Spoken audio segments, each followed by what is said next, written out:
कि गांधी जी को देखा है ना आपने? मैं इसलिए नहीं कह रहा जीवित देखा हो, तस्वीरों में देखा ही है ना। तो गांधी जी के बारे में मुझे दो बातें बताइए, उनके तन के ऊपर क्या क्या था। एक तो वो लंगोटी पहने होते थे, और लंगोटी में घड़ी, टाइम के पाबंद थे, और हाथ में किताब होती थी उनके। क्या थी वो? जोर से बोलिए। हैं? गीता। ये कह रहे हैं ना। मेरी 2 लाइन की रिसर्च है इस पे। मैंने अभी बॉम्बे में ही बोलना शुरू किया, दोबारा मैं लगा के दोबारा बोल दूं, आज जैसे प्रबुद्ध लोग नहीं मिलेंगे।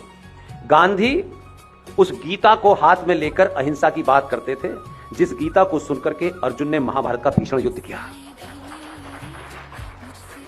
लेकिन असली लाइन यह है, या तो गांधी गीता नहीं समझ सके, या फिर गांधी को या फिर लोग गांधी को नहीं समझ सके। कमाल है, शांति का दूत, अहिंसा का सबसे बड़ा प्रचारक गीता लेके घूम रहा है।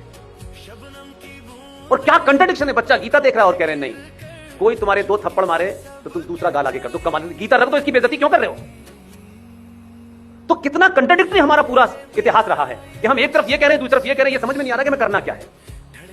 इसलिए ये जो आजकल बवाल मचा हुआ है पूरे देश में, ये कोई 20 साल हो गए इस बात को सुनते सुनते हमको, और शायद कोई प्लेटफॉर्म नहीं होगा जहां नहीं बोले, लेकिन हमें ये आदत हो गई है कि कोई बड़ा संगठन का बड़ा आदमी बोलेगा तभी बोलेंगे, क्योंकि बाकी तो सब बेकार लोग हैं, उनकी क्यों सुननी है।